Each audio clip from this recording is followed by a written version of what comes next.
Bonjour, je souhaite vous présenter mon nouveau récit original. Je vous recommande de regarder jusqu'au bout. Avant que je ne vous raconte cette histoire incroyable qui prouve que le destin existe vraiment, dites-moi dans les commentaires, d'où nous regardez-vous? C'est fascinant de voir jusqu'où nos récits voyagent. Bonjour à tous. Aujourd'hui, je souhaite vous présenter mon nouveau récit original. C'est l'histoire d'une promesse brisée par le hasard, d'une attente de 7 ans et d'un miracle que personne n'aurait pu prédire. Regardez bien jusqu'au bout, car la fin va vous bouleverser.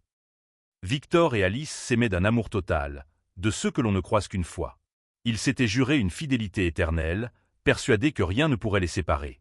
Un jour, Victor doit partir pour une longue mission professionnelle à l'étranger.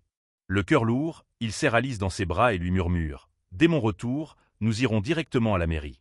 On ne se quittera plus jamais. » C'était une promesse, une certitude gravée dans le marbre. Mais la vie est parfois cruelle. Pendant l'absence de Victor, la propriétaire de l'appartement qu'Alice louait décide brusquement de vendre le bien. En quelques jours, Alice doit plier bagage. Impossible de retrouver un logement dans le même quartier. Désespérée, elle laisse une petite note à sa voisine de palier, avec sa nouvelle adresse et son nouveau numéro, pour que Victor puisse la rejoindre dès son arrivée.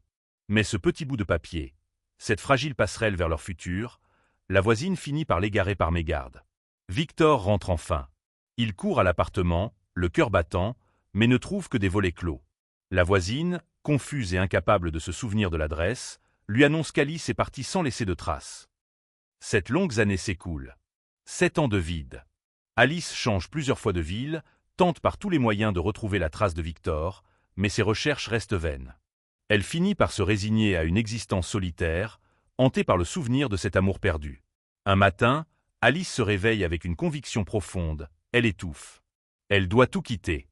Sur un coup de tête, elle démissionne, prend le premier train et part vers une ville inconnue à l'autre bout du pays pour recommencer sa vie à zéro. À son arrivée à la gare, épuisée par le voyage, elle commande un taxi. La répartitrice lui donne le numéro du véhicule.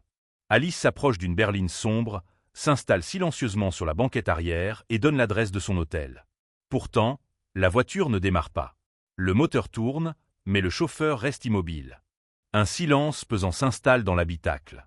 Soudain, l'homme prend la parole, d'une voix basse, presque un murmure. « Et si on allait plutôt directement chez moi ?» Le sang d'Alice ne fait qu'un tour.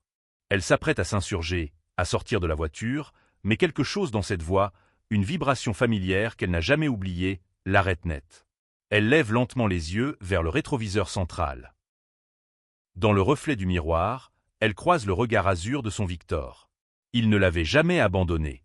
Lorsqu'il avait compris qu'il avait perdu, Victor s'était tourné vers une vieille femme, une voyante, qui lui avait dit « Tu retrouveras ton Alice dans cette ville précise, mais tu devras être patient. » Il y avait déménagé sur le champ.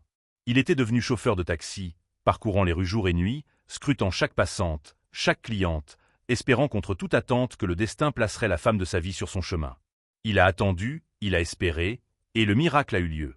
Comme il avait promis 7 ans plus tôt, il n'a pas conduit Alice à l'hôtel. Il l'a emmenée vers leur foyer, là où leur vie aurait dû commencer depuis bien longtemps.